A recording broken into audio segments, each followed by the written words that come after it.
Les essentiels du bassin, partenaire du Bazar des Mômes, dont c'est la 8e édition à partir de ce week-end et durant 2 semaines. Il va se passer plein de choses dans différentes villes du bassin d'Arcachon. Et avec nous, Magali Godard, bonjour. Bonjour. Alors, effectivement, vous êtes responsable de la culture et de la Caravelle, où on se trouve la très belle salle de spectacle, d'ailleurs, qui a été agrandie, après quelques travaux depuis le début de l'année.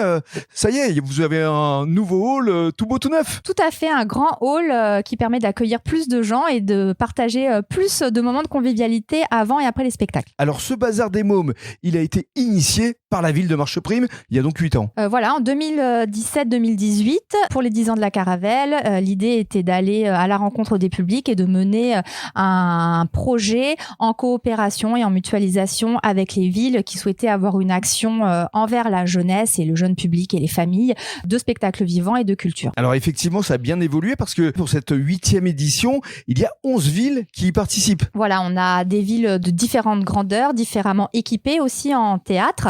C'est vraiment un projet très riche. Alors, je ne sais pas si je peux les citer, mais voilà, en plus de Marcheprime, on a Arcachon, Arès, Biganos, Gujan-Mestras, Le Barp, Le Tèche, Mios, Salles, Lèche-Cap-Ferré et Saint-Magne. Une programmation très éclectique avec des spectacles. Tout à fait. On a de la danse, des concerts, des spectacles musicaux, des spectacles dessinés, du théâtre d'objets, du cirque, clown, concerts de rock, théâtre miniature et marionnettes, danse hip-hop, flash dance géant et boîte de nuit de jour, notre traditionnel Kid Palace. Et alors, parmi les temps forts, il y a l'inauguration, c'est ce dimanche. Absolument, avec les WAKids et leur nouveau spectacle Futur 2000. Les WAKids, donc c'est vraiment des rockers qui reprennent des standards du rock des années 2000 cette fois. Mais avec des instruments un peu particuliers. Exactement, avec des jouets, en fait, des instruments joués. Mais c'est un vrai concert de rock, c'est qui joue extrêmement bien. Très beau spectacle. Voilà, qui reprend tous les codes des concerts de rock. Ça sera vraiment le premier concert de rock pour les enfants, donc souvent.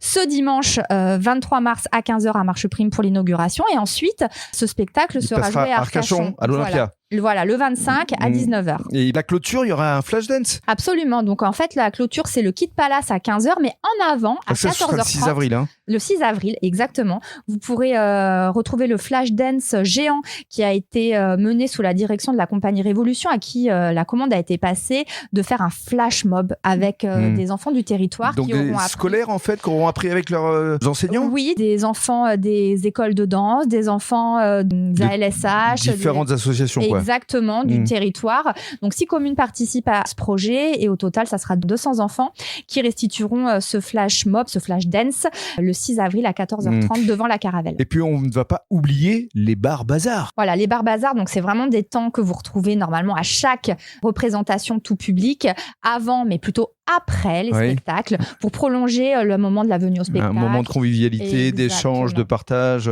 Voilà. C'est un peu le principe, la vocation de ce festival. Exactement. Donc, c'est vraiment un moment qu'on veut très convivial et puis avec des choses qu'on n'a pas forcément le droit de manger habituellement, des bonbons, des boissons. Voilà, l'idée, c'est que ça soit un moment de joie et de fête aussi par ce biais-là. Le Bazar des Mômes, c'est l'événement qui démarre donc ce dimanche ici à la Caravelle de Marcheprime et va se tenir dans 11 villes, 40 représentations, 13 spectacles, tout public scolaire pour les familles évidemment. Et puis, on parlera, comme on est partenaire, chaque semaine de différentes thématiques. Et la semaine prochaine, on évoquera les ateliers et les expositions pour donner une dimension aussi pédagogique. Absolument. Parce que c'est aussi le principe de ce festival. Exactement. Merci Magali. Avec plaisir.